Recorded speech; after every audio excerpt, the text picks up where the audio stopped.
Pagi hari di sekolah SMK Negeri 1 Nangororo, tepatnya di halaman sekolah, berjalanlah sepasang siswa dan siswi. Mereka adalah Diki dan Karlin. Mereka berbincang-bincang sambil melihat ke arah pintu gerbang sekolah. Diki, katanya Erik minta uang ke anak kelas 10 lagi ya? Kamu melihatnya sendiri atau kamu mendengarnya dari orang lain? Sudah menjadi kebiasaan dan sudah sering terjadi juga. Dia kan dijuluki preman sekolah di sekolah ini. Ya sudahlah, kita jangan berprasangka buruk dulu sebelum kita tahu kebenarannya. Ayo kita ke kelas, sudah bel masuk tuh. Ayo.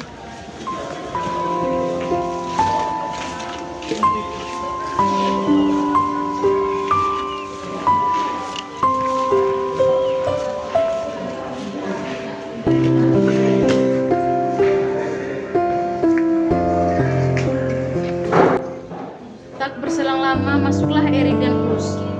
Semua murid dan lain menjauh.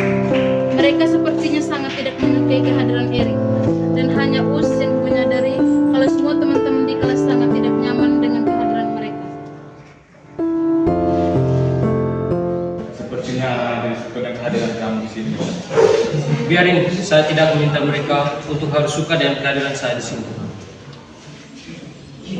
Arin masuk, lalu duduk di samping Erik. Arin sepertinya tidak ingin teman sebangkunya itu dijauhi oleh semua teman-teman sekelasnya. Dia berniat untuk membantu Erik untuk berhenti dari kenakalannya selama ini, tapi sepertinya usaha Arin sia-sia. Erik, kamu gak capek ya jadi orang yang bisa ngalamin terus? Cantik itu buat orang yang punya pilihan.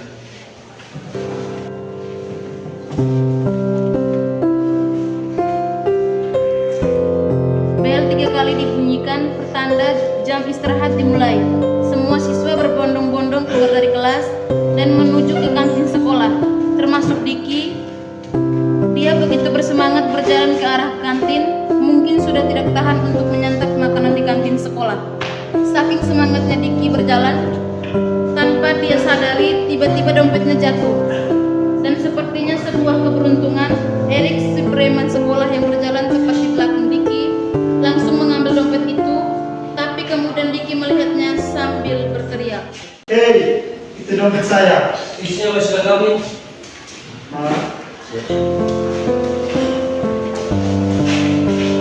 Kamu pikir dia bakalan ambil?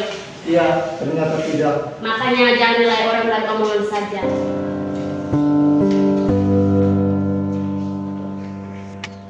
Di belakang sekolah, Erik terlihat sedang merenungi sesuatu.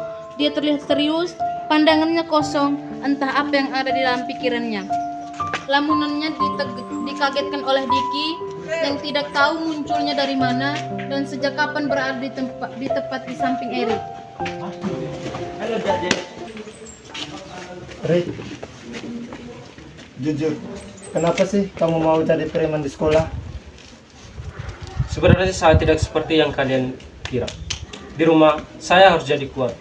Kalau saya lemah, tidak ada yang bela saya. Saya terlahir dari keluarga temperamen dan emosional, jadi tidak heran kalau saya begini. Saya selalu merasa sendiri di kelas. Tapi di sekolah kamu tidak sendirian. Orang cuma lihat tampangnya saya, bukan hati saya. Sebagai teman yang baik, Diki akhirnya mencari cara agar bisa membantu temannya Erik yang selalu dikatai preman di sekolahnya. Diki akhirnya menemukan solusi. Dia menuju ke ruang BK. Di sana ada Pak Fadli yang sedang sibuk dengan pekerjaannya. Diki datang dan menceritakan semua yang di tengah terjadi pada Erik. Dan Pak Fadli sangat prihatin dengan Erik yang berniat memanggilnya ke ruangan BK untuk dinasehati. Erik, saya tahu kamu bukan anak nakal. Semua bilang begitu Pak, tetapi tetap saja saya yang salah. Karena kamu belum menunjukkan siapa diri kamu yang sebenarnya. Takut Pak. Keberanian itu bukan soal ditakuti, tapi berani berubah. Terima kasih.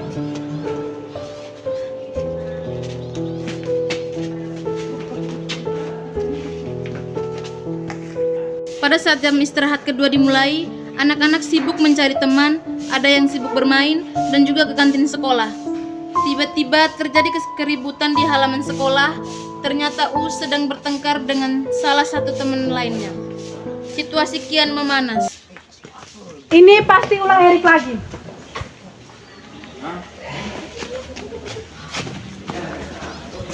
Berhenti. Kalau mau ribut, lewati saya dulu. Sekolah ini bukan untuk saling menyakiti. Terima kasih.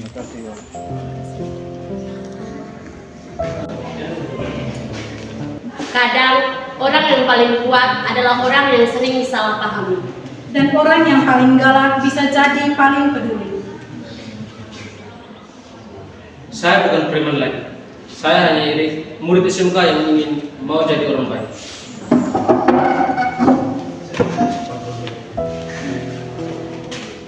Itu baru namanya lulus kehidupan.